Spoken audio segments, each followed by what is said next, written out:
Bismillahirrahmanirrahim. Assalamualaikum warahmatullahi wabarakatuh.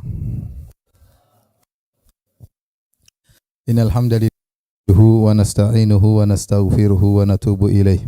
Wa na'udzu billahi min syururi anfusina wa sayyiati a'malina. May yahdihillahu fala mudilla lahu wa may yudlil fala hadiyalah. Wa asyhadu an la ilaha illallah wahdahu la syarikalah wa asyhadu anna Muhammadan abduhu wa rasuluhu la nabiyya ba'dah. Ya ayyuhalladzina amanu taqullaha haqqa tuqatih wa la tamutunna illa wa antum muslimun. Fa inna asdaqal hadithi kitabullah wa khairal huda huda Muhammadin sallallahu alaihi wasallam wa syarrul umuri muhdatsatuha wa kullu muhdatsatin bid'ah wa kullu bid'atin dhalalah wa kullu dhalalatin finnar. Hadirin dan hadirat, ikhwan dan akhwat, bapak-bapak dan ibu-ibu yang dirahmati oleh Allah Subhanahu wa taala. Pada kesempatan siang hari ini insyaallah kita akan membahas satu ayat dalam surat Yasin ayat 12 ya. Biar cepat habis ya. Insyaallah juz amma pertemuan berikutnya ya. Tadi capek tanda tangan ya. Jadi kita pada siang hari ini akan bahas surat Yasin ayat 12. Allah Subhanahu wa taala berfirman dalam surat Yasin, Inna nahnu nuhyil mauta wa naktubu ma qaddamu wa atharahum wa kulla syai'in ahsaynahu fi imamin mubin. Kata Allah Subhanahu wa taala, sungguhnya kamilah yang menghidupkan mayat-mayat. Wa naktubu ma qaddamu, dan kami yang menulis apa yang telah mereka kerjakan. Wa atharahum, dan kami juga yang menulis bekas-bekas mereka, jejak-jejak mereka. Wa kulla syai'in ahsaynahu fi imamin mubin, dan segala sesuatu telah kami kumpulkan dalam kitab induk yang nyata, yaitu maksudnya Lauhul Mahfuz. Lauhil Mahfuz. Saya ulangi, Allah berfirman, Inna nahnu nuhyil mauta, kamilah yang menghidupkan mayat-mayat yang telah mati. Wa naktubu ma qaddamu wa atharahum, dan kami yang telah mencatat apa yang telah mereka kerjakan. Wa atharahum, dan bekas-bekas mereka, jejak-jejak mereka. Wa kulla syai'in ahsaynahu fi imamin mubin, dan segala sesuatu telah kami catat di Lauhil Mahfuz. Ayat ini, hadirin dan hadirat yang dirahmati oleh Allah Subhanahu wa taala, Allah buka dengan firman-Nya, Inna nahnu nuhyil mauta, kamilah yang menghidupkan yang mati. Yang memberi isyarat kepada kita bahwasanya kita semua bakalan mati dan akan dihidupkan kembali oleh Allah Subhanahu wa taala. Dan itu sangat mudah bagi Allah Subhanahu wa taala. Kita akan masuk pada kehidupan yang sesungguhnya.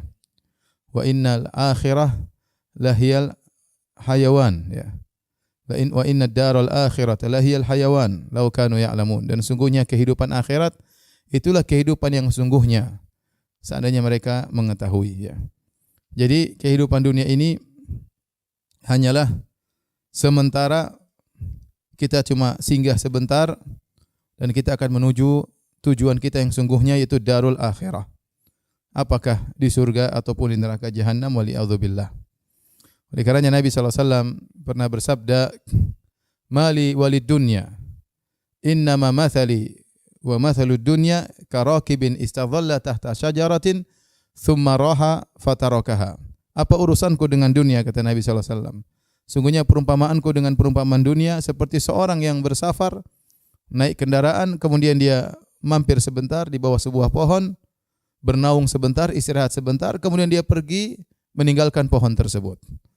Ibarat Nabi memberi isyarat bahwasanya seperti seorang melakukan perjalanan panjang, dia hanya mampir sebentar di atas muka bumi ini, seperti seorang mampir sebentar di bawah sebuah pohon, kemudian ditinggalkan dan dia akan melanjutkan perjalanannya. Nah, kita pun demikian, kita di dunia ini cuma sebentar. Kemudian kita meninggal dunia, setelah itu kita dibangkitkan untuk kehidupan yang abadi, yang selama-lamanya ya.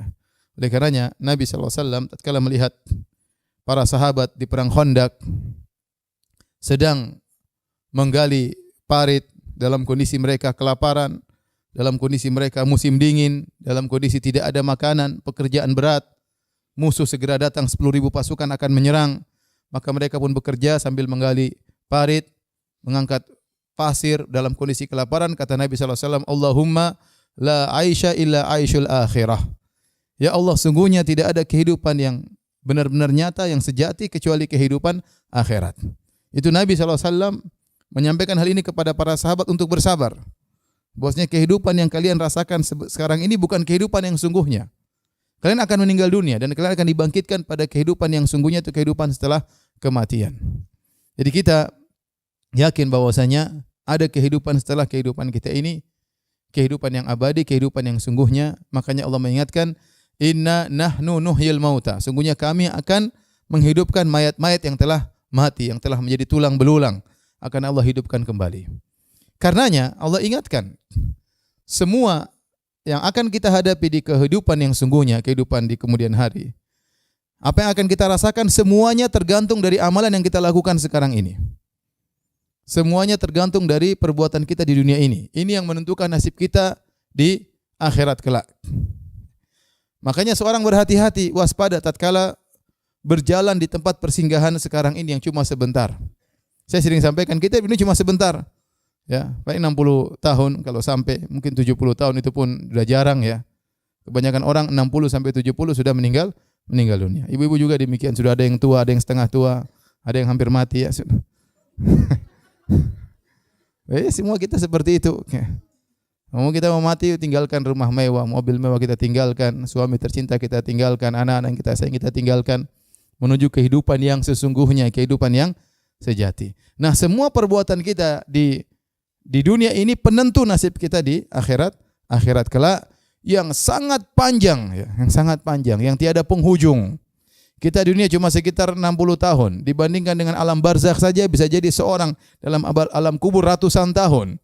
Kemudian dibangkitkan lagi di padang mahsyar, dia berdiri di situ 50.000 tahun, sehari rasanya 50.000 tahun. Kemudian melanjutkan hisab, mizan, sirat, kemudian surga atau neraka, jannah atau nar. Dan itu semua nasib kita tergantung dengan apa yang kita lakukan selama di dunia ini. Semuanya tergantung dengan apa yang kita lakukan sekarang. Makanya Allah ingatkan, setelah Allah mengatakan, inna nahnu nuhyil mauta. Sungguhnya kami akan menghidupkan yang mayat-mayat yang telah mati. Kemudian Allah mengatakan, wa naktubu ma qaddamu, dan kami yang mencatat amal yang mereka lakukan selama hidup di dunia. Wa atharahum, dan kami juga yang mencatat bekas-bekas jejak mereka. Wa kulla syai'in ahsaynahu fi imamin mubin. Kemudian kata Allah Subhanahu wa taala, ya wa kulla syai'in ahsaynahu fi imamin mubin, dan segala sesuatu telah kami catat di kitab induk, yaitu di Lauhil Mahfuz. Nah, ayat ini di sini Allah ingatkan, wa nahnu naktubu ma qaddamu dan kami yang mencatat apa yang telah mereka kerjakan. Allah sebutkan pencatatan Allah ada dua. Ma qaddamu, apa yang mereka kerjakan selama hidup mereka, wa atharahum, dan dampak-dampak dari perbuatan mereka. Adapun yang dimaksud dengan wa naktubu ma qaddamu, apa yang kami catat apa yang mereka lakukan, itu kegiatan kita sehari-hari selama di dunia, semua tercatat. Penglihatan kita, pendengaran kita, ucapan kita, lisan kita, tawa kita, canda kita, ya, lirikan mata kita, ya, semuanya, ya. Catatan tangan kita, ya, status-status yang kita tulis, ya, status-status yang kita baca, ya, akun-akun orang yang kita lihat, akun-akun orang yang kita periksa, ya, semuanya dicatat, ya, ya, semuanya kepo-kepo yang kita lakukan, semuanya dicatat, nggak ada yang lewat, semuanya dicatat. Ini sudah pasti ya. Meskipun sudah kita delete, tetap catatannya ada. Ada ya. Ini semua, ya. Semua dicatat. Jangankan perkataan, jangankan perbuatan, bahkan apa yang terbetik di hati, niat baik, ya, juga dicatat, ya. Oleh karenanya Allah Subhanahu wa taala mengatakan, ya, ya'lamu kha'inatal a'yun wa ma tukhfis sudur. Allah mengetahui pengkhianatan lirikan mata, dan Allah mengetahui apa yang disembunyikan oleh dada manusia. Allah berfirman, wa'lamu annallaha ya'lamu ma fi anfusikum fahdharuh. Ketahuilah Allah tahu apa dalam isi hati kalian, maka waspadalah, hati-hati. Allah bermuamalah dengan kita bukan cuma masalah zahir yang ada di nampak, pandangan kita, lirikan kita, bahkan hati kita Allah catat semuanya. Dalam relung hati kita yang paling dalam, kalau di situ ada keikhlasan, Allah akan catat. Kalau di situ ada rasa syukur kepada Allah, Allah akan catat. Ya. Sebaliknya kalau ada hasad, ada dengki, ada riya, ada ujub, Allah juga catat. Oleh karena dalam hadis disebutkan, ya Allah mengatakan, "Man hamma bihasanatin falam ya'malha kutiba lahu hasanatan wahidah." Barang siapa yang berniat kebaikan dan dia tidak melakukannya, telah dicatat satu kebaikan. Ya. Orang berniat baik saja sudah dicatat. Berarti muamalah kita dengan Allah, catatan yang Allah berikan kepada kita bukan berkaitan dengan yang zahir saja. Bahkan apa yang terbetik dalam hati kita, baik keburukan maupun kebaikan, dicatat oleh Allah Subhanahu wa taala. Semuanya. Oleh karena dikatakan bahwasanya sungguhnya antum semua adalah penulis buku catatan amal antum. Malaikat hanya menjalankan tugas. Yang ngisi ceritanya siapa? Kita atau malaikat? Kita yang ngisi. Terserah, ya. Ya, kata orang famla'ha bima syi't. Engkau adalah penulis buku catatanmu, maka isilah catatan tersebut dengan apa yang kau kehendaki. Terserah. Kau ingin nulis ini, kau ngomong ini, kau langkahkan kaki ke sana, semuanya dicatat oleh malaikat. Malaikat tinggal sekretaris, nyatat apa yang antum lakukan, apa yang antum ucapkan, apa yang antum lihat, apa yang antum dengarkan, apa yang antum komentari, apa yang antum tuduhkan, apa yang antum share, semuanya dicatat oleh malaikat.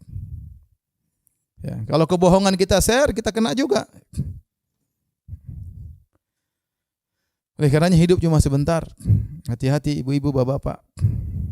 Ibu-ibu juga hati-hati. Lisan dijaga, mulut dijaga, ya. Komentar dijaga, jangan ember mulutnya, ya. Jangan terlalu banyak komentar, jangan kepo, ya. Itu semua dicatat.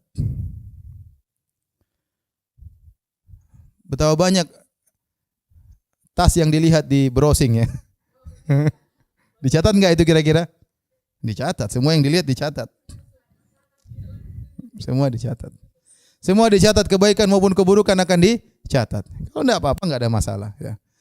Nanti buka catatan ibu-ibu, isinya tas semua.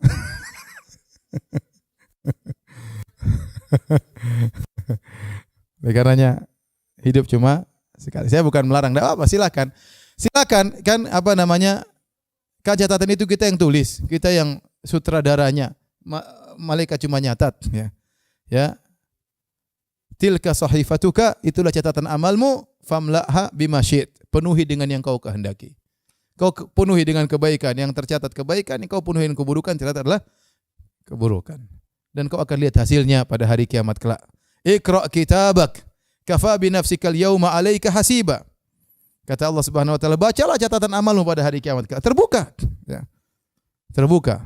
Tercatat, dia lihat, baca catatan amalnya pada hari kiamat kelak. Dia tidak mau buka, terbuka sendiri. Dia akan baca. Tapi ini yang pertama yang dicatat oleh Allah Subhanahu wa taala. Wa naktubu ma qaddamu. Kami mencatat amalan yang mereka kerjakan semasa hidup mereka. Kemudian Allah mengatakan wa atharahum. Kami catat juga jejak-jejak mereka. Nah, atharahum di sini secara bahasa athar adalah bekas, jejak. Kalau seorang berjalan kemudian dia berjalan di padang pasir akan nampak bekas-bekasnya. Itu namanya athar.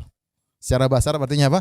Athar. Kalau seorang berjalan di lumpur, dia langkahkan kakinya akan nampak jejak apa? Tapak kakinya. Itu namanya athar dalam bahasa Arab.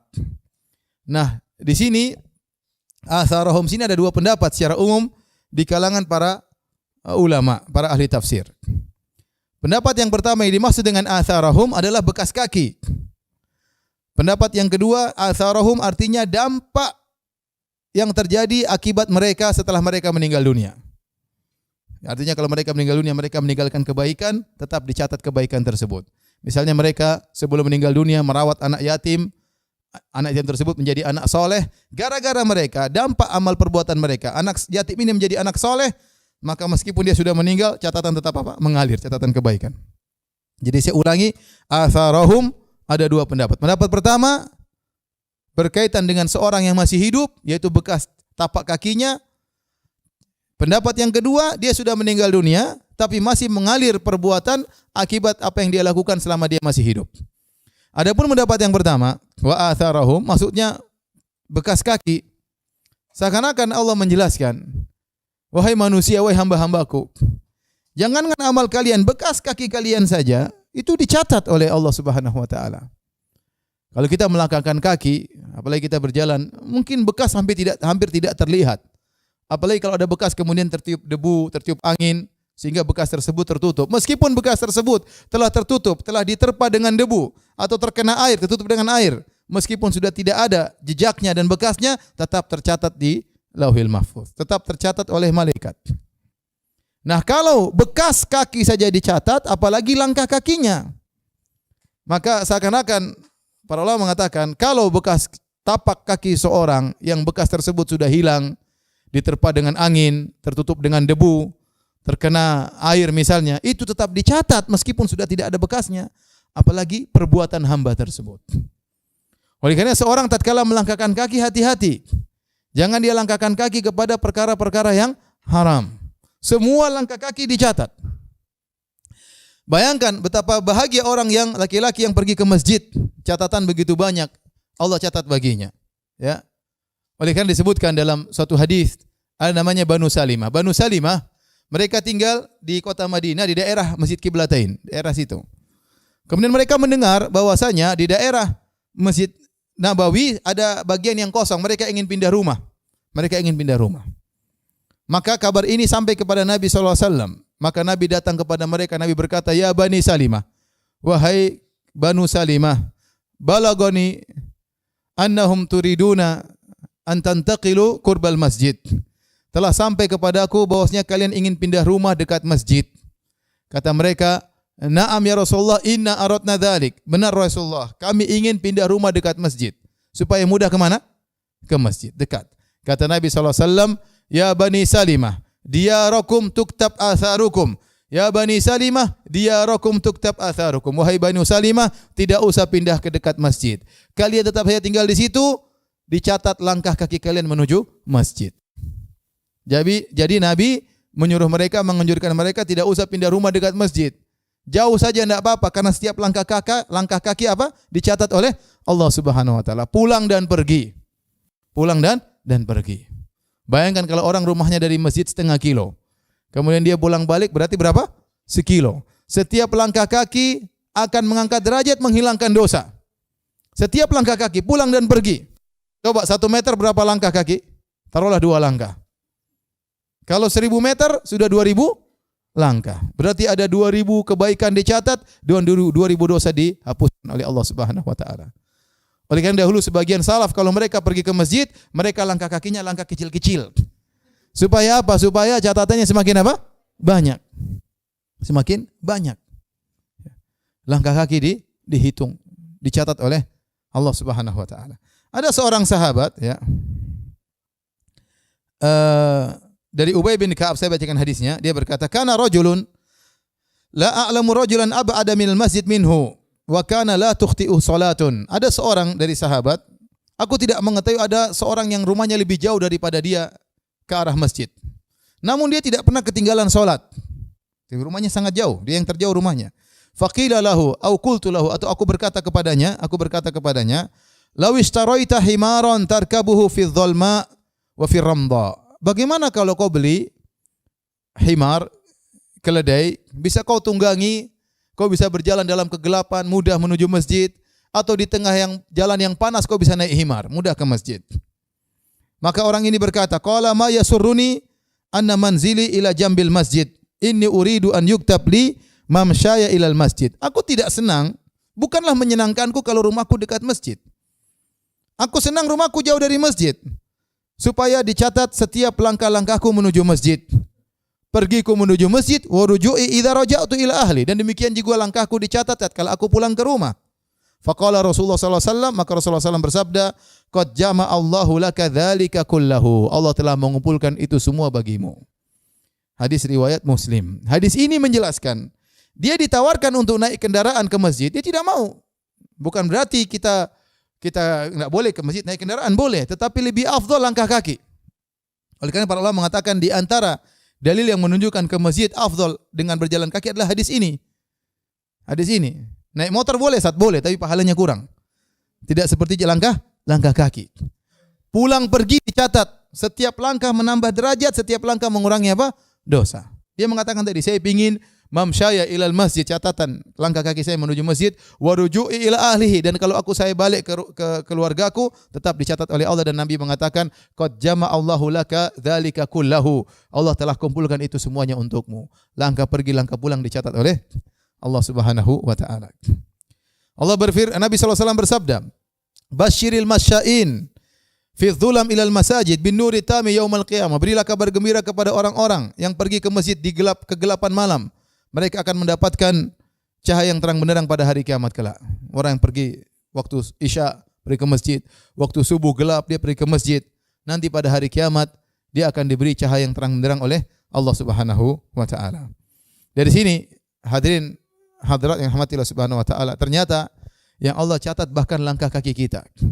Maka kita harus jelas, kita ini melangkah kaki kemana. Ya, kalau kita melangkahkan kaki misalnya menuju keluarga kita untuk silaturahmi, langkah kita dicatat. Jangankan langkah kita, bekas langkah kaki kita dicatat oleh malaikat.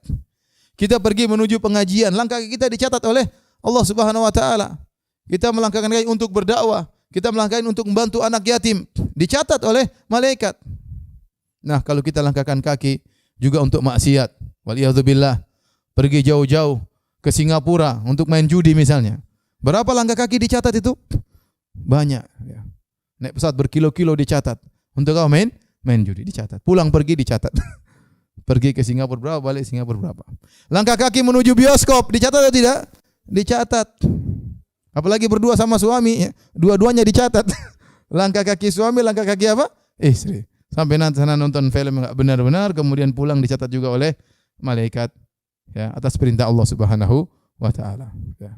Semuanya dicatat. Sebagian ibu-ibu yang bersafar tanpa mahram untuk berjalan-jalan saja, tanpa ada tujuan yang jelas, hanya untuk beli tas yang mahal misalnya, dicatat atau tidak? Dicatat, malaikat catat. Ya. Berapa kilo pulang pergi dicatat oleh malaikat. Semuanya dicatat. Allah Maha Adil, setiap langkah kita dicatat. Ya.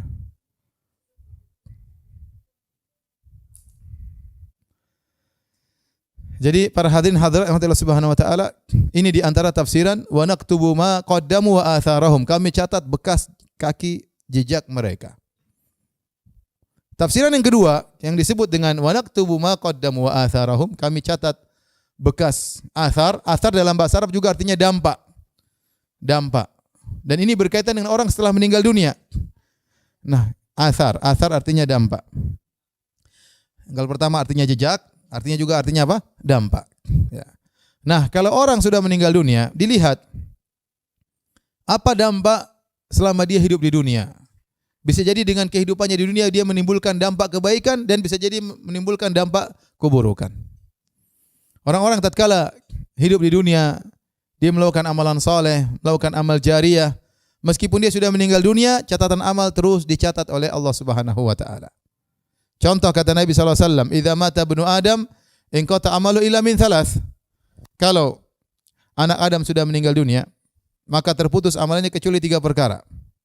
Yang pertama kata Nabi, shadaqatun jariyah, sedekah jariyah. Yang kedua, ilmun yuntafa'u bi, ilmu yang bermanfaat. Yang ketiga, waladun salihun yad'u lahu, anak saleh yang mendoakannya. Dia sudah meninggal dunia, dalam kuburan pahala terus mengalir. Yang pertama sedekah jariyah. Subhanallah, kalau orang punya harta, jangan lupa sedekah jariyah. Sahabat kalau punya rezeki mereka wakaf. Sedekah jariyah itulah wakaf. Ya, wakaf masjid, wakaf pondok, wakaf Quran, ya. Wakaf sumur. Ada orang kesulitan gali sumur, bikin sumur bor, air terus mengalir, wakaf sumur, ya.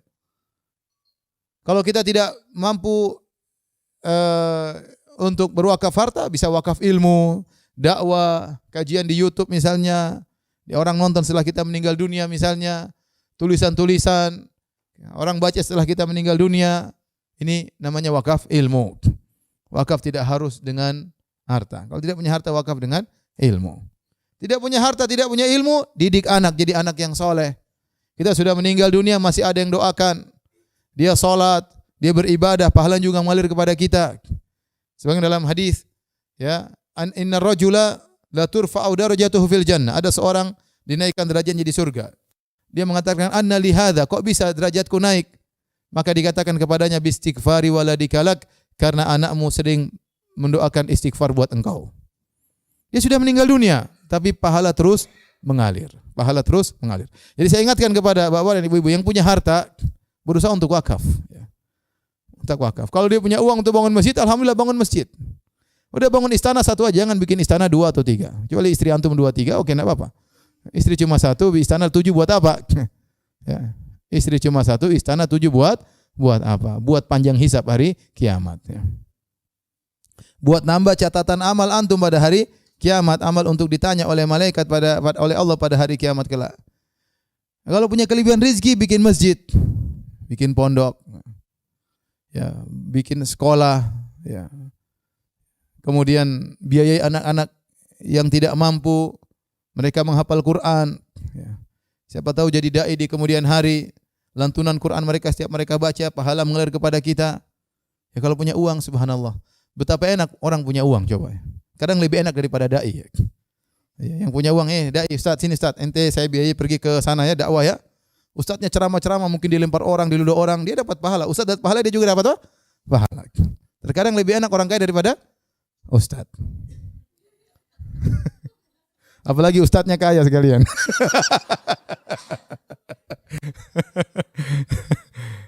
Amin. Jadi bayangkan bisa jadi ya tadi. Ya, makanya Nabi kan mengatakan la hasada illa fitnatain. Tidak ada hasad kecuali kepada 2 orang. Ya. 1 orang yang dikasih ilmu, 1 orang dikasih harta. Wa huwa yusallitu ala halakati fil haq. Dia paksakan dirinya untuk menggunakan harta di jalan Allah Subhanahu wa taala. Dia cetak Quran, dia cetak buku-buku, ya, buku-buku agama, ya. Ya, dan banyak. Dia mungkin bikin channel YouTube untuk dakwah-dakwah ustaz. Ini semua amal jariah. Amal jariah, ya. Dia biayai misalnya dai-dai untuk berdakwah. Dai-dai tersebut berdakwah terus ada 5 orang dapat hidayah. Dai tersebut dapat pahala, dia juga dapat pahala. Karena dia yang biayai, kalau tidak dia biayai bagaimana bisa dapat pahala, dapat hidayah orang-orang tersebut. Ya. Allah Subhanahu wa taala Maha Murah. Allah membagi-bagi pahala yang Allah kehendaki. Dai-nya dikasih pahala, donaturnya juga kasih apa? Pahala. Semuanya dikasih oleh Allah Subhanahu wa taala. Jadi saya ingatkan kepada diri saya pribadi, kepada ikhwan dan akhwat, kalau punya duit jangan pelit untuk wakaf. Jangan pelit untuk wakaf. Kalau ada orang pengen bangun masjid, apalagi kita masjid tersebut di daerah orang-orang sudah ngaji, bakalan ramai terus masjid tersebut. Untuk pondok misalnya, udah bangun aja, kasih duit. Insyaallah masjid tersebut full terus, ramai terus, ada pengajian hidup di situ. Itu anugerah dari Allah kalau kita punya harta, kita wakaf untuk masjid. Kalau uang tidak mampu banyak-banyak, ya wakaf yang lebih ringan, misalnya wakaf sumur. Daerah-daerah kekeringan, ya kita gali sumur. Ya. Ini semua adalah atharahum, kalau seorang sudah meninggal dunia, maka pahala terus mengalir kepadanya. Pahala terus mengalir kepadanya. Ya. Kemudian juga ilmu yang bermanfaat, ya. Ya, tadi dengan dakwah, dengan kajian, ya, dengan buku-buku agama yang bermanfaat. Ini semua akan menjadi pahala bagi seorang setelah dia meninggal. Lihat sekarang para ulama, mereka sudah meninggal mungkin ratusan tahun yang lalu. Ya. Di antara mereka yang sudah meninggal mungkin 1000 tahun yang lalu. Ya. Tapi sampai sekarang ilmu mereka masih bermanfaat. Ilmu mereka masih bermanfaat. Yang saya menakjubkan, yang menakjubkan bagi saya, di Masjid Nabawi sering dibagi harta wakaf. Sering dibagi harta wakaf, ya. Jadi ada ratusan tahun yang lalu ada orang bangun misalnya toko, kemudian hasilnya dia wakafkan untuk para penuntut ilmu di Masjid Nabawi. Saya berapa kali bagi, murid-murid semua yang hadir di pengajian dicatat namanya. Kemudian dibagi-bagi uang 200 real, 150 real. Ini tiap tahun. Kenapa? Karena ini wakaf orang sudah meninggal ratusan tahun yang lalu. Saya disuruh salurkan, mana yang hadir dicatat namanya. Kasih 150 real, 150 real. Kemudian ada juga yang wakaf khusus buat ustadznya. Ada juga. Ya. Dan itu juga saya dapat gitu. Dikasih, ya. Ini ustadz, ini wakaf dari orang berapa tahun yang lalu. Sekarang dia punya pasar kalau nggak salah dekat Masjid Nabawi.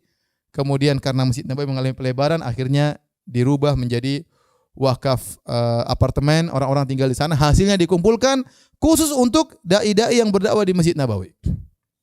Bayangkan ratusan tahun yang lalu saya masih dapat hasilnya, ya, karena wakaf. Orangnya sudah meninggal nggak tahu apa-apa, ya. Jadi pahala terus apa? Mengalir, ya. Oleh karena seorang kalau punya harta jangan pelit-pelit terhadap dirinya sendiri. Ya, jangan kalau dia punya harta dia untuk dirinya sendiri, udah dia wakaf kira-kira bermanfaat. Coba pikirkan apa yang bermanfaat, saya masih meninggal, ini masih jalan terus itu apa? Pikirkan, renungkan ya. Untuk aset dia di akhirat. Jangan pikir aset terus di dunia, ya. Kita ngejar aset atau kita meninggal ya.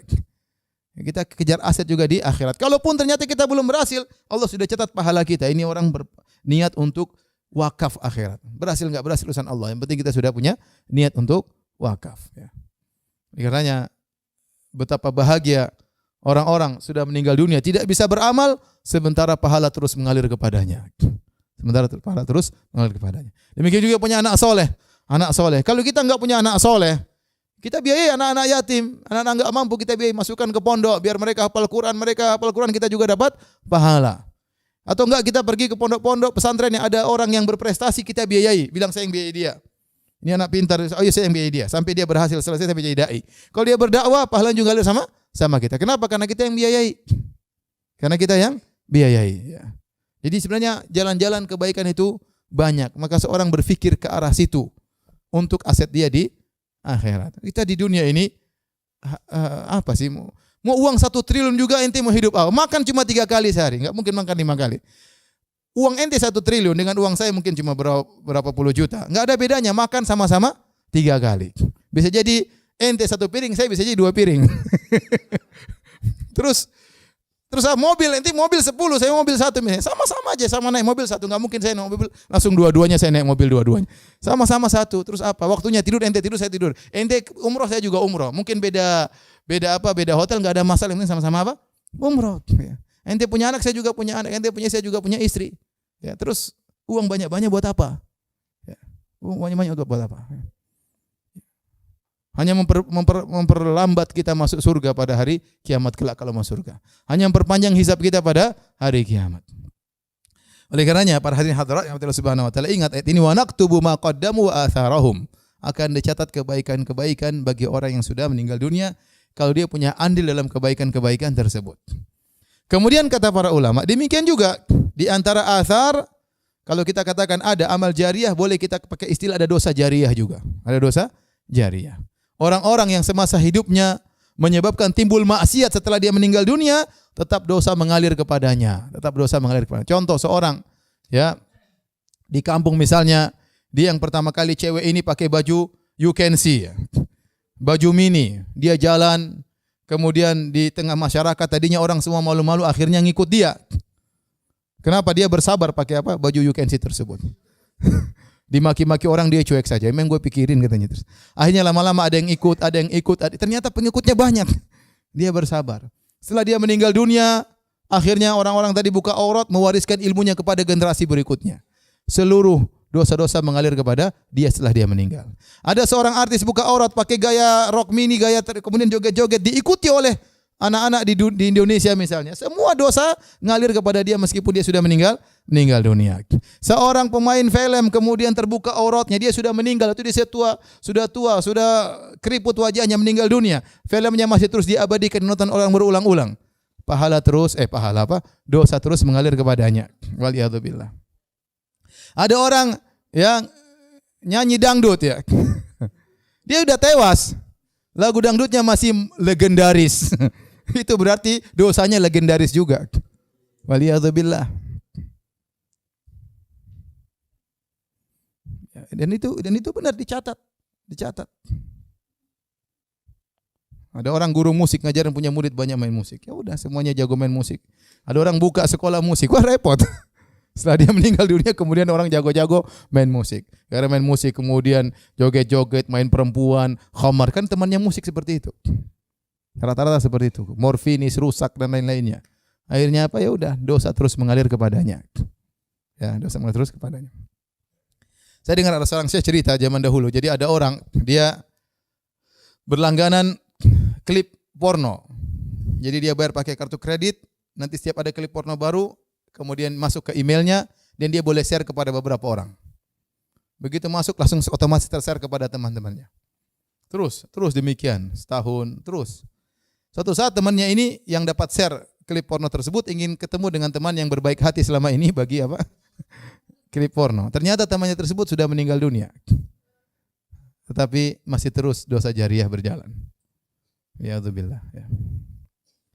Demikian juga orang-orang yang mengajarkan kesesatan, mengajarkan kesyirikan, mengajarkan beribadah ke kuburan, ngajarin orang-orang untuk datang minta kepada penghuni kubur. Ternyata tradisi tersebut berlanjut.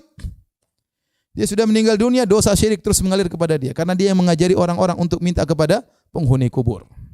Waliyadzubillah. Dia berfatwa tentang kesesatan dengan hawa nafsunya. Dia tidak ijtihad tapi hawa nafsu. Ini halal, ini halal, ini halal. Ya. Orang-orang tadinya sudah taubat, jadi kembali lagi gara-gara dia. Ada orang telepon saya di halo Ustaz, saya ini sudah taubat hijrah meninggalkan musik, tapi ada Ustaz bilang musik halal, saya mau kembali lagi. Subhanallah. Hijrahnya enggak total. Kenapa? Karena dia temukan ada yang membolehkan. Ya, membolehkan mazhab apa membolehkan musik? Orang yang mengaku bermadzhab Syafi'i begitu masalah musik, mazhab Syafi'i mengatakan haram, mazhabnya dibuang, tidak pakai. Sementara dia selalu bilang harus bermadzhab, harus bermadzhab. Begitu masalah musik, dia tidak pakai kaidah tersebut. Waliyadzubillah. Akhirnya tadinya sudah hijrah baik-baik, mulai joget-joget lagi. Mulai goyang-goyang lagi. Ya, kenapa ada yang berfatwa? Hati-hati ya, hati-hati. Orang yang mengajarkan bid'ah tidak bertobat darinya, kemudian orang akhirnya bid'ah terus mengalir terus sampai hari kiamat, dosa terus mengalir kepadanya. Dosa terus mengalir kepadanya. Karenanya para hadirin hadirat yang rahmati Allah Subhanahu wa taala, hidup kita cuma sebentar, hati-hati. Kita punya dua catatan amal, artinya catatan amal berkaitan dengan tatkala kita masih hidup dan catatan amal berkaitan setelah kita meninggal dunia. Maka berusahalah, kata para ulama, carilah umur kedua. Umur kita di dunia ini tidak lama, 60 tahun kita sudah meninggal dunia. 60-70 tahun. Kita ingin cari umur kedua yang bisa jadi umur kedua kita lebih panjang daripada umur pertama. Bisa jadi umur kedua kita lebih panjang daripada umur kita yang pertama. Kalau punya anak, didiklah anak kita jadi anak yang soleh. Anak kita jadi anak soleh, dia akan didik cucu kita jadi cucu yang soleh. Cucu kita yang soleh akan didik kepada buyut kita, cicit kita jadi anak soleh. Bayangkan, sehingga kita dapat 3 generasi seluruh umur kita untuk kita. Jadi seakan-akan kita dapat bonus 3 generasi. 60, 60, 60. 180 tahun bonus. Kalau kita punya buku yang bermanfaat, kita tulis. Kemudian berlanjut sampai ratusan tahun, bayangkan, pahala terus mengalir bagi kita. Oleh karenanya, tatkala kita tahu hidup kita cuma sebentar, maka pikirkanlah agar kita punya umur kedua yang bermanfaat. Ya. Kata Allah Subhanahu wa taala, wa kullu syai'in ahsainahu fi imamin mubin. Segala sesuatu tercatat, tidak ada satupun yang terluput dari catatan Allah Subhanahu wa taala. Semuanya yang kita lakukan, kebaikan maupun keburukan, tidak ada yang terluput dari catatan Allah Subhanahu wa taala. Semuanya akan kita lihat pada hari kiamat kelak. Apa yang telah kita lakukan selama di dunia dan dampak apa yang kita lakukan dalam kehidupan kita akan kita lihat hasilnya pada hari kiamat kelak. Demikian ibu-ibu, bapak-bapak yang dirahmati Allah Subhanahu wa taala. Ya. Sudah habis ayatnya, mau diapain lagi?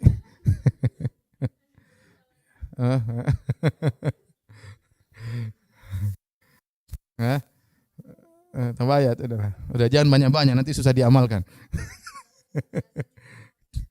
Sudahlah, sudah habis, mau diapain? Yang mau tanya silakan ya. Insyaallah pertemuan berikutnya kita akan bahas apa? Juz amma insyaallah taala. Tapi saya punya syarat. Pengajian juz amma harus hafal juz amma. Subhanallah, saya bahagia kemarin ada kawan saya Ustaz. Waktu antum suruh hafal juz amma, kata dia sekarang saya sudah hafal kecuali tinggal 4 surat Ustaz. Masya Allah. Saya bahagia, saya motivasi dia. Oh, saya motivasi akhirnya dia hafal, sekarang kata dia tinggal 4 surat. Dan juz amma belum selesai. Kata dia insyaallah kalau Ustaz selesai bahas juz amma, saya sudah hafal juz amma. Maka saya bilang ibu-ibu, coba yang sudah hafal juz amma angkat tangan, saya ingin tahu. Coba. Enggak usah takut riya, cuma juz amma aja kok riya. Coba angkat tangan. Kalau hafal 5 juz bolehlah riya. Juz amma aja mau riya. Coba yang hafal juz amma angkat tangan. Ada yang hafal enggak? Belum ada, Masya Allah, musibah ya. Jadi orang kalau sudah punya hafalan banyak, dia semangat sholat malam. Kenapa? Karena dia punya hafalan. Ya, dia punya hafalan. Ya.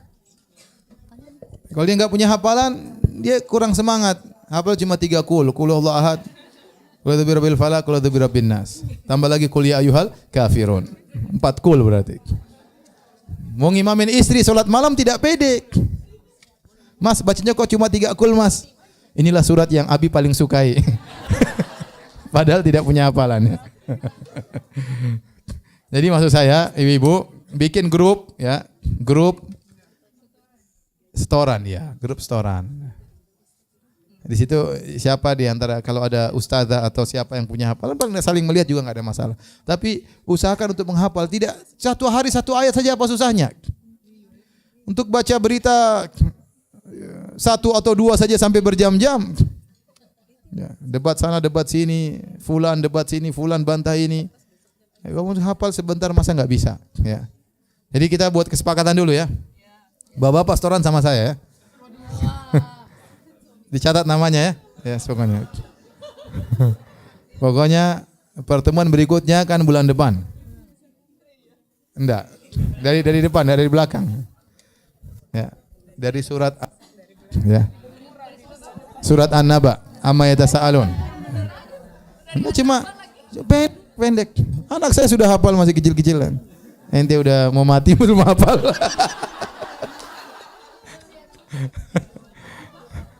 Ya. Ya, ya. Ya, enggak diusahakan, wajib ini hukumnya apa? Wajib, fardu ain ya. Jadi saya besok bulan depan sebelum mulai pengajian harus sudah hafal. Yang tidak hafal angkat kaki dari rumah ini. Hah? Ya sedikit. Ya udah. Yang tidak hafal bayar ya. Enggak, ini demi kebaikan antum semua, benar. Kalau antum udah hafal nanti semangat tahajud ada, semangat sholat qobliyah ada. Antum naik motor sambil ngulang-ngulang, antum naik mobil sambil ngulang-ngulang. Ada faedahnya. Ada yang bisa kita dengungkan tatkala sedang di jalan. Ya, dan itu akan merubah kehidupan antum. Apalagi sampai hafal satu juz. Oleh Allah Subhanahu wa taala banyak sekali faedah. Jadi kita sepakat ya. Yang sepakat angkat tangan cepat. Allah jadi angkat.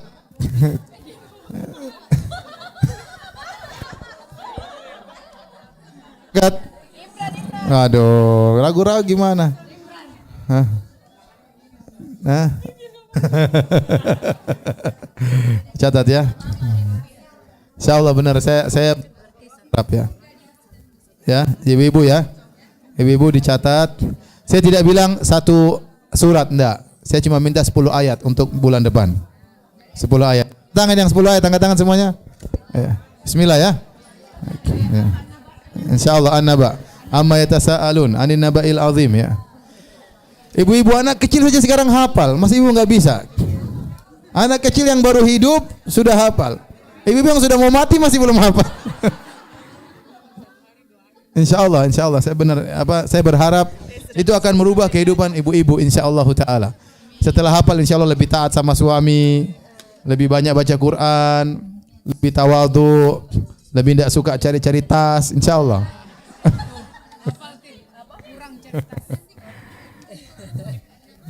Gimana mau sempat kepo-kepo lagi? Saya belum hafal ya. Jadi insyaallah ya, tolong dicatat, dibuat daftar.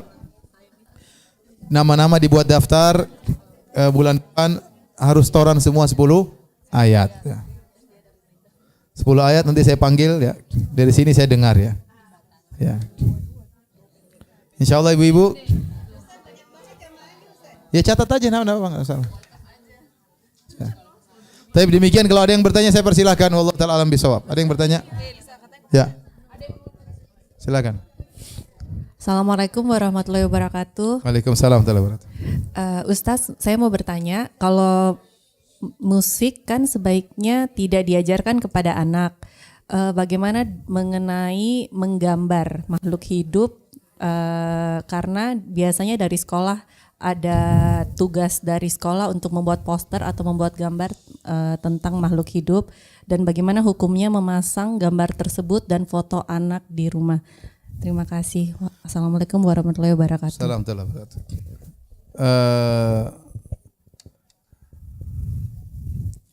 Jadi masalah menggambar makhluk hidup, hewan atau manusia, ya, maka itu termasuk dosa besar. Inna min asyaddin nas yaumal qiyamah al-musyrikun. Di antara orang yang paling disiksa paling berat pada hari kiamat adalah tukang gambar. Dikatakan kepada mereka, ahyu ma khalaqtum. Hidupkanlah apa yang telah kalian gambarkan. Ya. Allah menyuruh mereka untuk meniupkan ruh kepada gambar-gambar yang mereka gambarkan. Jadi kita melihat hukum ini kembali kepada syariat. Kalau syariat mengatakan itu dosa besar, maka kita yakini hal tersebut. Ya. Dan gambar ada dua model. Yang pertama foto, yang kedua lukisan, ya. Adapun foto, maka saya lebih condong pada pendapat tidak mengapa karena di situ tidak ada bentuk mudhahat, menyaingi Allah Subhanahu wa taala. Yang dilarang adalah menyaingi ciptaan Allah Subhanahu wa taala dengan gambar, menggambar dan lukisan. Adapun foto, di situ tidak ada persaingan, bahkan itulah langsung lukisan Allah Subhanahu wa taala. Orang foto tidak dikatakan dia meniru-niru ciptaan Allah.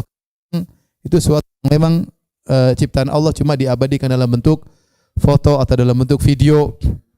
Maka foto dan video insya Allah tidak mengapa, kalau ada keperluan tidak jadi masalah, ya. Tapi kalaupun saya mengatakan foto dan video tidak apa, bukan berarti kita sibuk selfie enggak, ya. Artinya kalau ada keperluan, kalau enggak perlu ngapain kita foto-foto, enggak ada keperluannya. Adapun yang kedua, gambar-gambar yang berupa tulisan tangan atau lukisan, maka ini ya, hukumnya adalah haram dan termasuk dosa besar. Kalau anak-anak belajar gambar, kita bilang jangan gambar kepalanya. Kalaupun harus gambar kepalanya, maka lehernya terpisah dari tubuhnya dan sebaiknya kepala, wajah, mata dan jangan terlalu dijelaskan. Tapi kalau dia gambar full hewan semuanya, ini jadi masalah pada hari kiamat kelak. Ya. Kita ingatkan, bilang ini tidak boleh, hukumnya haram. Adapun gambar tumbuh-tumbuhan, gambar benda-benda mati tidak ada masalah, ya. Karena tidak ada ruh. Adapun yang ada ruhnya maka dikatakan ahyu ma khalaqtum. Dikatakan kepada mereka para tukang gambar pada hari kiamat, hidupkanlah apa yang telah kalian gambar.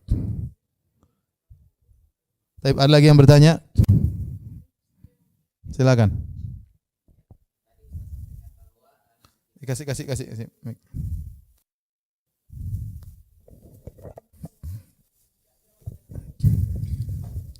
Baik, tadi Ustadz sampaikan bahwa nasib kita di akhirat ditentukan oleh amal ibadah kita ketika di dunia. Ya. Saya pernah dengar salah satu Ustadz mengatakan bahwa sebenarnya untuk masuk surga itu tidak akan cukup dari amal ibadah kita.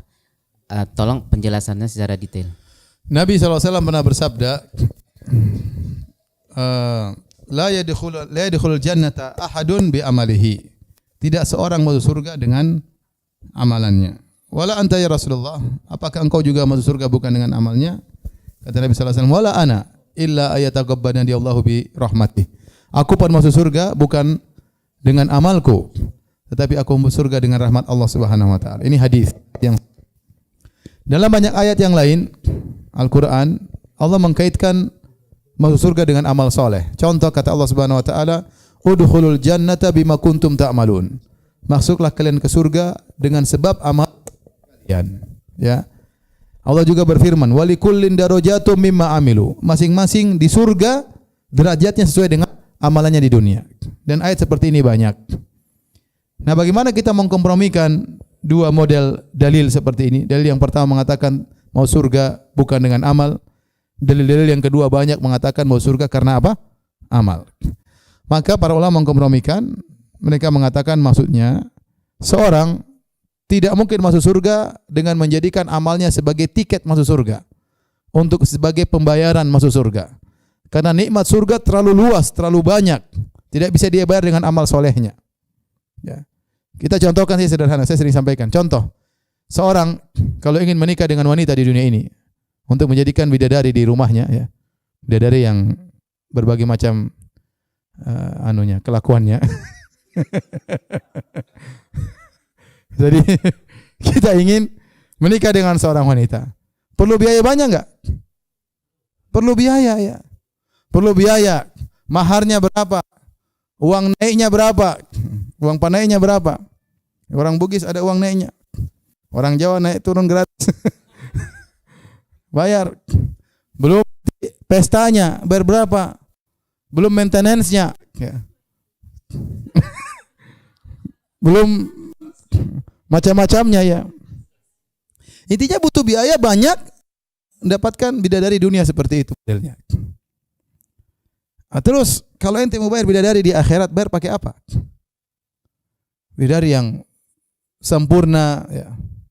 Luar biasa. Mau dibayar dengan apa? Pahala salat 5 waktu yang salat sambil ngantuk-ngantuk terkadang, salat malam juga enggak pernah. Jadi amal kita ini tidak bisa untuk bayar kenikmatan yang Allah berikan di surga, kenikmatan yang abadi yang sempurna. Enggak mungkin. Enggak mungkin. Pembantu, kalau dia kerja kita kasih 2 juta, 3 juta membantu. Kerja sudah setengah malam seperti itu. Itu pun cuma dapat berapa? 2-3 juta. Nah ente sholat cuma beberapa. Sholat cuma 5 waktu, kemudian sholat malam juga jarang-jarang, sholat rawat juga jarang-jarang, haji juga sekali-sekali. Ya. Terus mau dapat kenikmatan surga yang abadi, maka amal ini tidak bisa untuk bayar apa? Surga. Enggak mungkin, itu maksudnya. Amal itu enggak bisa untuk bayar apa? Surga. Kita masuk surga dengan rahmat Allah. Nah, amal itu merupakan sebab dapat rahmat Allah. Paham? Jadi kita masuk surganya bukan dengan amal, tapi dengan apa? Rahmat. Tetapi amal tersebut sebab dapat apa? Rahmat. Rahmat ini masukkan kita dalam apa? Surga. Jadi amal, rahmat, surga. Masuk surganya dengan apa? Rahmat. Tetapi untuk mendapatkan rahmat ditentukan oleh amal kita. Semakin banyak amal kita, semakin banyak rahmat Allah kita dapatkan. Paham ya? Jadi harus beramal kalau masuk surga. Makanya Allah berfirman, innalladzina amanu wa amilus shalihat. Dalam ayat banyak sekali. Sungguhnya orang beriman dan beramal saleh. Karena amal saleh ini penting. Hanya dengan ngaku beriman, tapi enggak ada prakteknya amal saleh, maka sia-sia. Harus ada iman, harus ada amal saleh. Tapi ada lagi yang bertanya? Oh ini.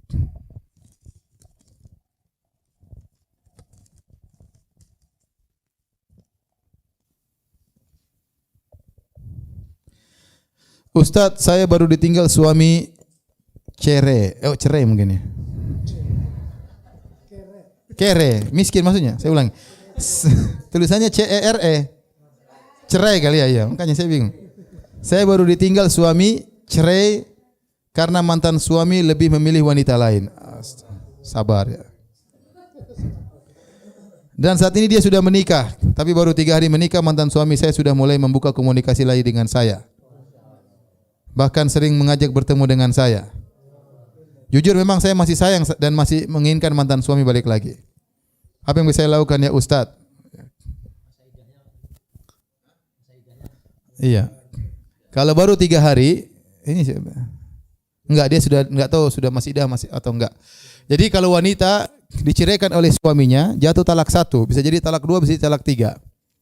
Kalau talak 3 maka tidak mungkin kembali kecuali sang wanita menikah lagi dengan lelaki lain, digauli oleh lelaki lain tersebut, baru kemudian diceraikan, baru kemudian nikah lagi kepada suaminya. Enggak mungkin talak 3 untuk kembali lagi. Kecuali dia menikah dan digauli oleh lelaki lain, suami tersebut baru diceraikan. Adapun kalau talak 1, talak 2, maka dilihat kalau ternyata baru talak 1 atau talak 2 dan masih di masa iddah, maka suami bisa kembali. Masa iddah wanita biasanya salasata quru, 3 kali haid. Kalau dia dicerai, maka tunggu haid pertama. Masih masa iddah. Haid kedua, masih masa iddah. Haid ketiga, masih masa iddah. Begitu haid selesai, masa iddah sudah habis. Dia boleh menikah dengan lelaki lain. Tapi kalau selama dalam masa iddah, suaminya bisa kembali kapanpun, terserah suaminya. Wa bu'ulatuhunna ahaqqu biraddihinna. Suaminya lebih baik untuk kembali. Lebih berhak untuk kembali. Tanpa harus persetujuan sang wanita, apalagi persetujuan mertuanya. Tidak perlu.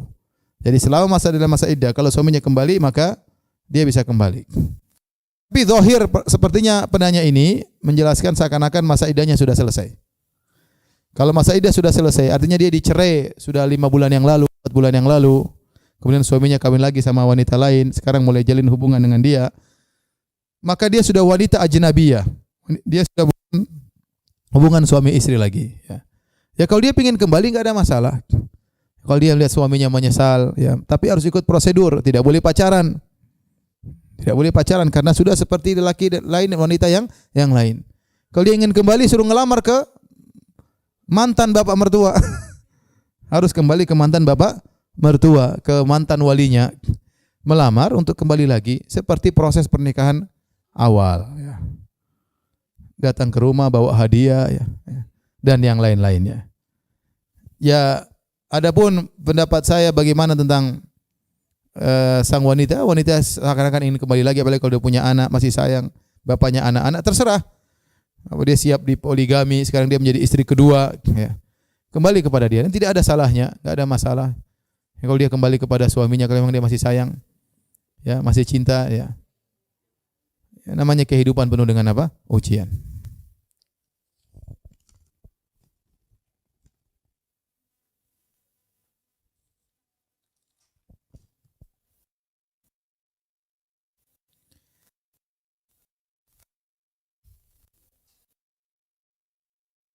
Jika saya lihat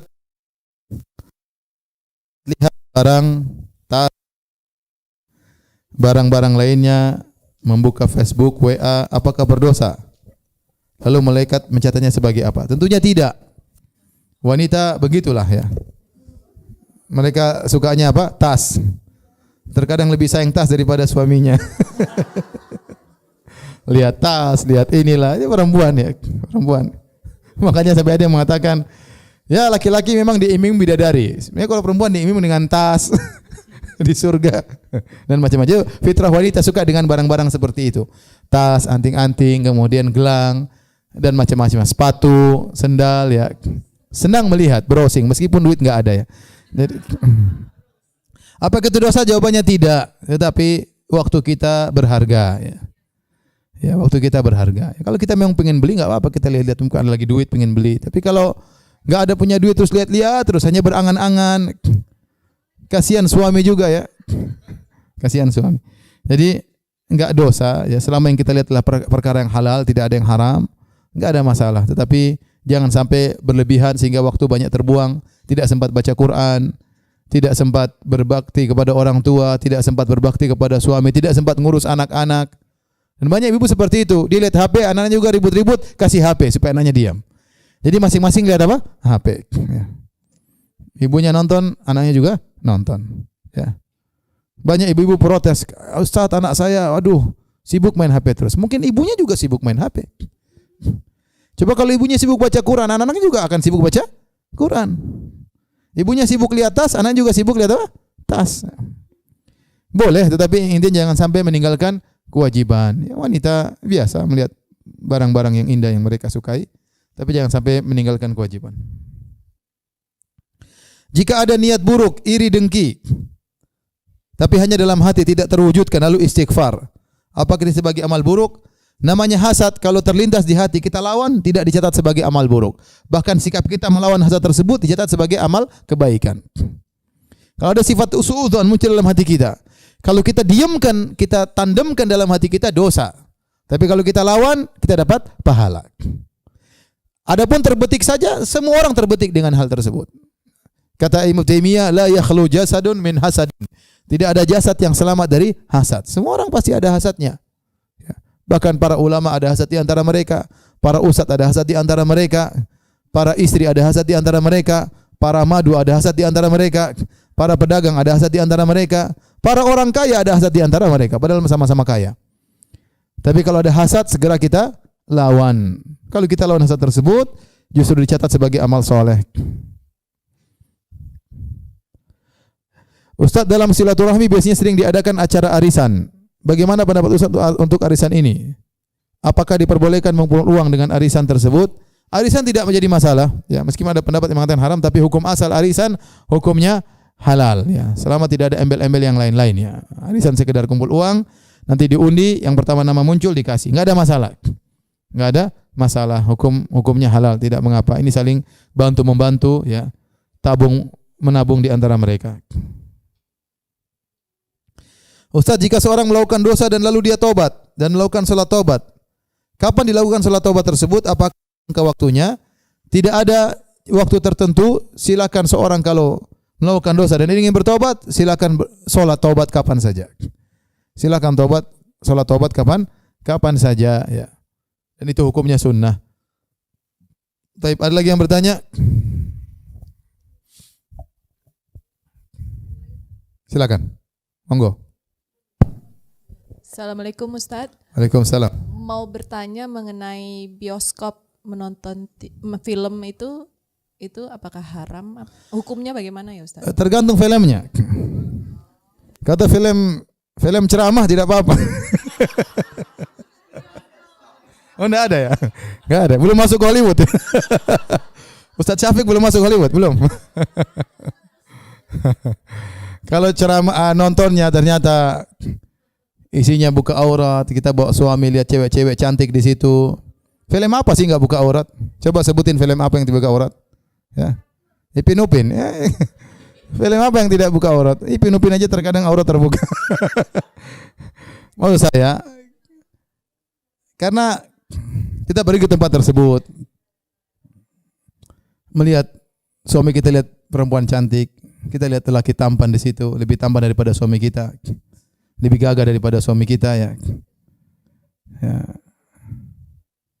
Kalau saya cemburu, kalau istri saya nonton kayak gitu saya larang, ya. Cemburu, ya. Masa lihat laki-laki lebih gagah daripada saya? Iyalah, anti juga harus cemburu kalau suami ngelihat cewek ngelotot begini, ya.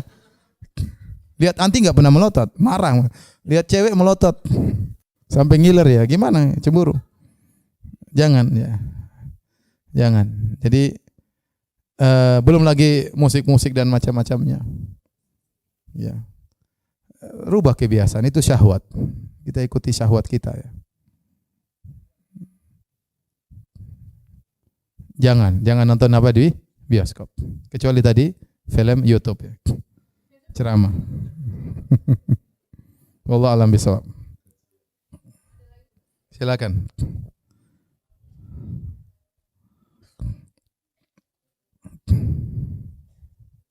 Ustadz, aku mau nanya kalau misalnya dulu kita kerjanya di entertainment which is belum menutup aurat. Terus? Tapi kan itu udah berlalu, cuman kan pasti ada di YouTube sama mungkin aja bisa TV-nya itu ulang-ulang lagi tanpa sepengetahuan kita. Karena itu biasanya... Ya, itu sudah di luar kemampuan kita. Kalau kita bisa mencegah, kita harus cegah. Kalau bisa mencegah. Misalnya kita larang, kita sampaikan kepada TV tersebut. Tapi kalau tidak mampu, kita beristighfar kepada Allah Subhanahu wa taala, bertobat dengan taubat nasuha, insyaallah tidak jadi dosa jariah, tidak. Tapi kalau kita mau mencegah, maka kita harus apa? Mencegah, ya. Ada sebagian, saya tahu sebagian akhwat-akhwat ibu-ibu yang mereka sudah bertobat, sudah berjilbab, bahkan selalu ikut pengajian dan masih diputar filmnya di YouTube misalnya. Ya. Kalau dia sudah bertobat, dia tidak bisa melarang hal itu semua. Itulah yukallifullahu nafsan illa usaha. Allah tidak memanggil seorang di luar kemampuannya. Jadi kalau seorang sudah bertobat dengan taubatan nasuha, ya, maka insyaallah tidak ada dosa jariyah. Allah taala alam bisawab.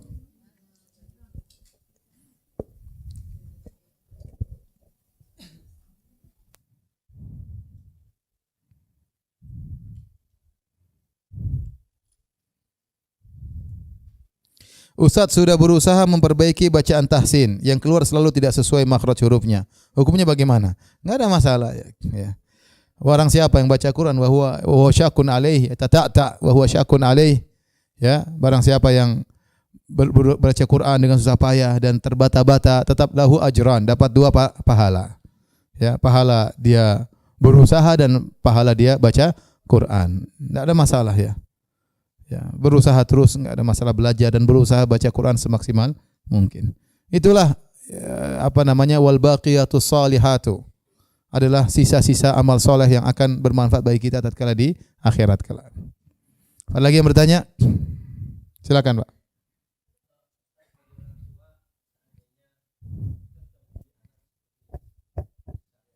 Kasih apa mic biar dengar.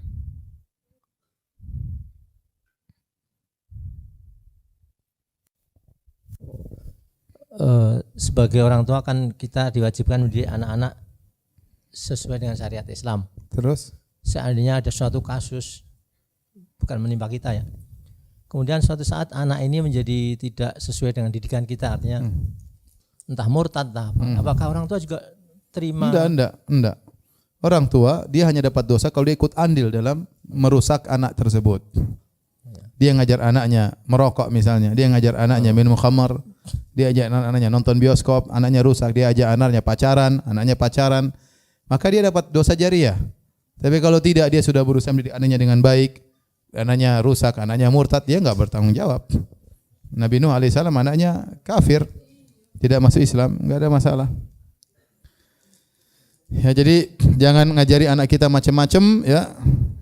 Khawatir kita dapat dosa jariah. Ada lagi yang bertanya?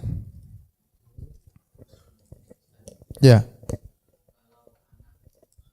Oke, sebentar.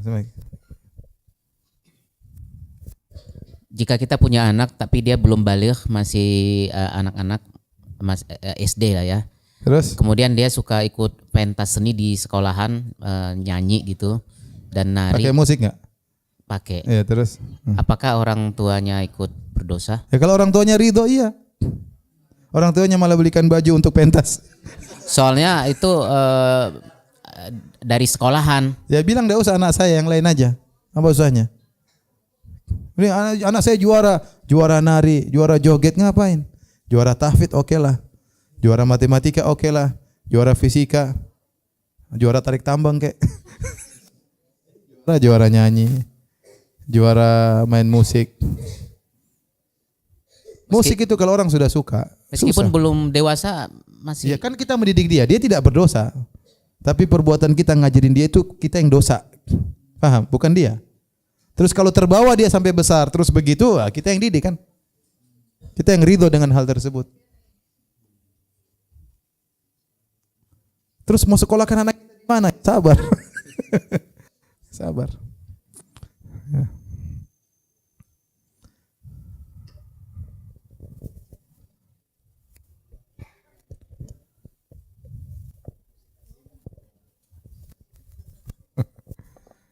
Ada lagi yang bertanya? Tanya terus, haram terus nanti tanya haram.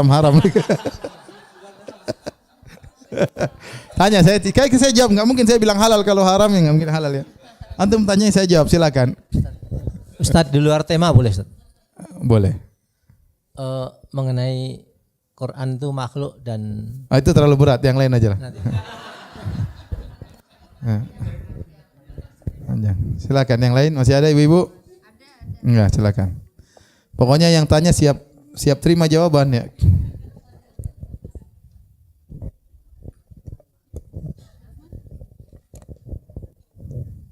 Assalamualaikum Ustadz. Waalaikumsalam. Di sekolah anak saya masih diajarin musik, berarti mestinya dikeluarkan dari sekolah itu atau karena dia nggak berpartisipasi sih Ustadz. Jadi kita ini tahu hal-hal yang haram ya. Ada hal-hal yang bisa kita lakukan.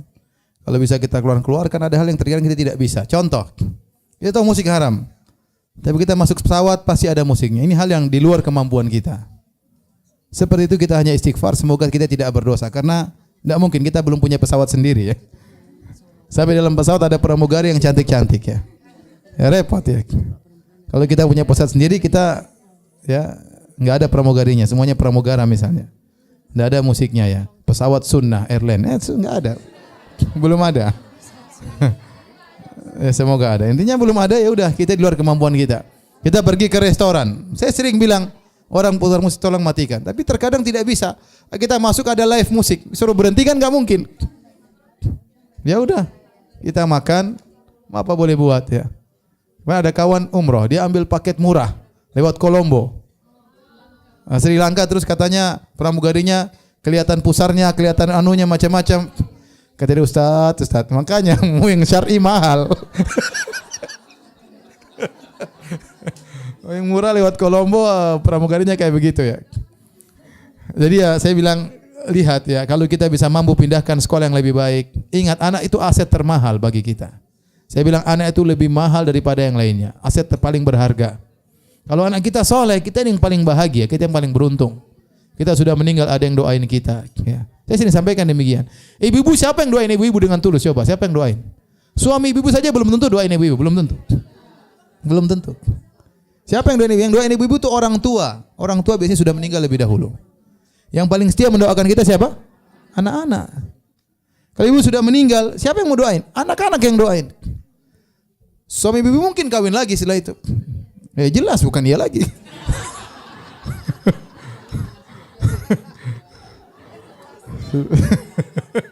Lah iya benar ya. Baru meninggal berapa bulan udah nikah lagi. Kadang baru meninggal berapa hari sudah nikah lagi ya. Kadang masih hidup langsung nikah lagi apalagi sudah mati. Masih hidup aja nikah lagi apalagi sudah mati. Jadi maksud saya yang paling kuat mendoakan paling sering adalah siapa? Anak soleh. Kalau kita punya anak, dia juara joget, juara musik. Dia jarang sholat, jarang doain kita. Anak kita taruhlah dia miskin, taruhlah dia bahlul, taruhlah dia bodoh. Matematika 5, fisika 2, tapi dia sholat. Dengan kebodohannya dia doain orang tuanya. Itu yang kita cari. Apalagi kalau anak kita pintar, kemudian hafal Quran, kemudian rajin sholat mendoakan kita. Apa yang kita cari? Ibu sebentar lagi tua, lagi keriput, bentar lagi mati. Sekarang aja udah keriput, apalagi ntar lagi. Makanya kalau punya anak, kalau mampu keluarkan, pindahkan ke sholat lebih baik, itu lebih baik. Tapi kalau mampu, ada peraturan terikat, ada dana nggak kuat misalnya, ya sudahlah mau diapain lagi, kita ingatkan anak kita, nggak boleh nak, ya sudah kita lawan. Kalau dia keluar pulang dari sekolah kita nasihati seperti itu. Wallahu a'lam bishawab.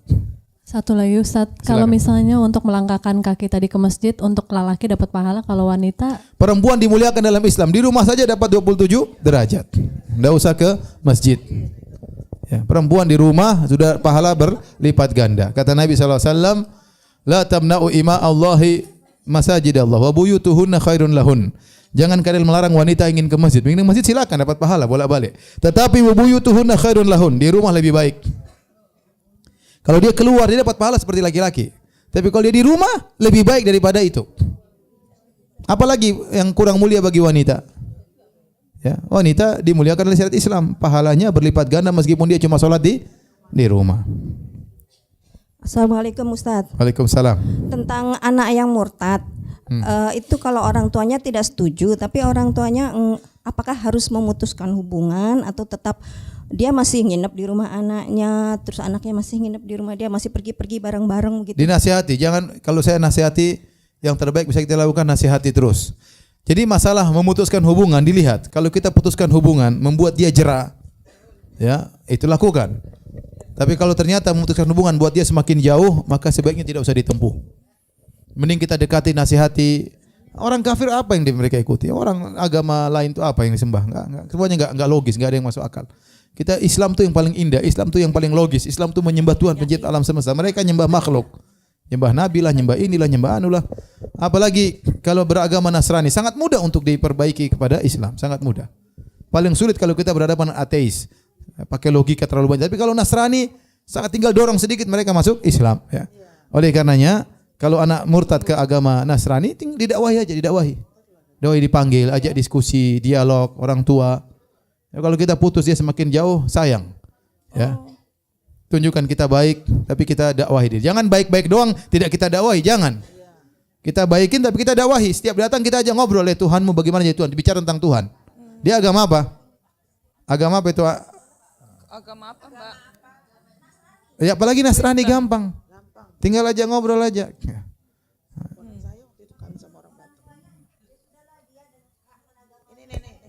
Enggak, orang tua berusaha dakwahi. Nabi Nuh alaihissalam terus mendakwahi apa?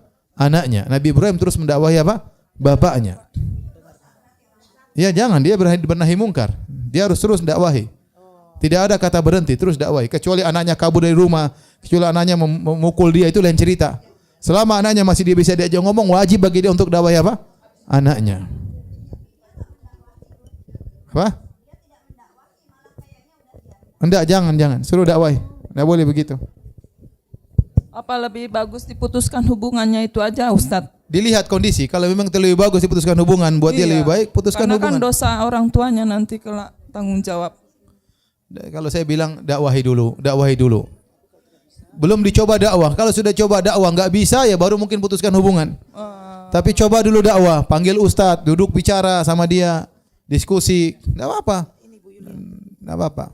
Minta kamu coba kita dakwahi dulu, diskusi dulu. Panggil ustadz, suruh diskusi sama dia. berdoa kepada Allah semoga dia kembali kepada kebaikan. Taib, masih ada yang bertanya atau sudah? Ustaz, sekali lagi Ustaz, yang mengenai dosa besar itu yang dilakukan kita harus sholat tobat. Apakah tidak ada batas waktunya? Misalnya dia udah lama melakukan dosa itu tapi belum sholat tobat. Enggak, kalau sholat apakah tobat amalan yang dia sholat sehari-hari diterimakah? Sholat taubat itu tidak wajib. Oh. Yang wajib taubatnya. Iya. Tapi kalau orang bertobat dari sholat taubat lebih afdal. Tapi kalau dia bertobat meskipun tidak sholat taubat diterima taubatnya. Insya Allah yang penting dia tobat dengan tobat yang benar. Amin. Ya. Ustadz, Ya. mau tanya lagi Ustadz. Silakan. Assalamualaikum warahmatullahi wabarakatuh. Waalaikumsalam warahmatullahi wabarakatuh. Kalau kita umroh di pesawat itu kita nonton film, hukumnya apa Ustadz? Umrohnya bagus, nonton filmnya nggak bagus. Jadi nggak boleh nonton Ustadz. Dengar channel yang lain aja gitu. Kan ada channel situ, ada channel Syekh Sudes, ada channel Syekh Mahir Al-Muaiqili, ada channel kaji, ada channel ngaji di situ. Ada channel tentang Mekah, ada channel tentang Madinah, kan ada. Nonton yang gitu-gitu nggak apa-apa. Tapi jangan nonton film India di pesawat. Saya lihat banyak sekali pilihannya. Ada film India, ada film Barat, ada film macam-macam saya lihat. Udah tahu film Korea ada atau tidak ya? Mengurangi pahala. Berarti mengurangi pahala kan ya Ustadz? Jelas mengurangi pahala, khawatirnya menghabiskan pahala.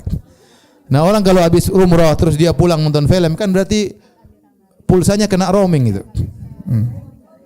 Iya roaming internasional lagi bahaya. Dia sudah charger pulsa banyak-banyak di Mekah dan Madinah, pulangnya dia nonton apa?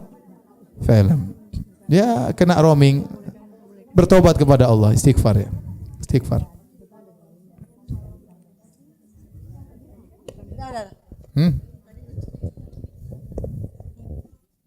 Saya anak G kenapa? Enggak ada ini. Apa itu marawis? Marawis saya enggak ngerti marawis itu apa.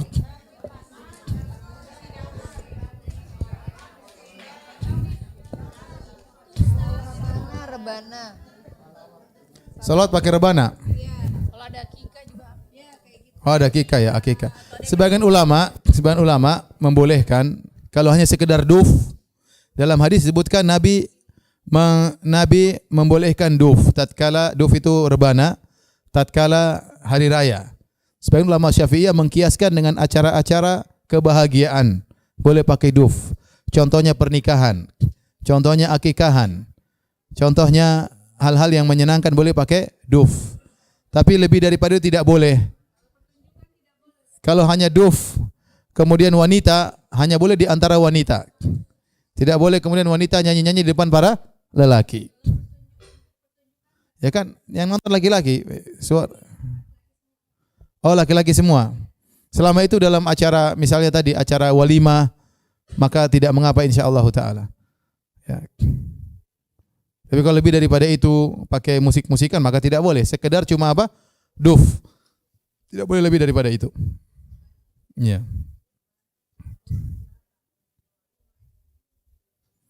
Taib, demikian saja Ibu. Sudah cukup ya? Sudah terlalu banyak yang haram, jangan ditambah lagi haramnya.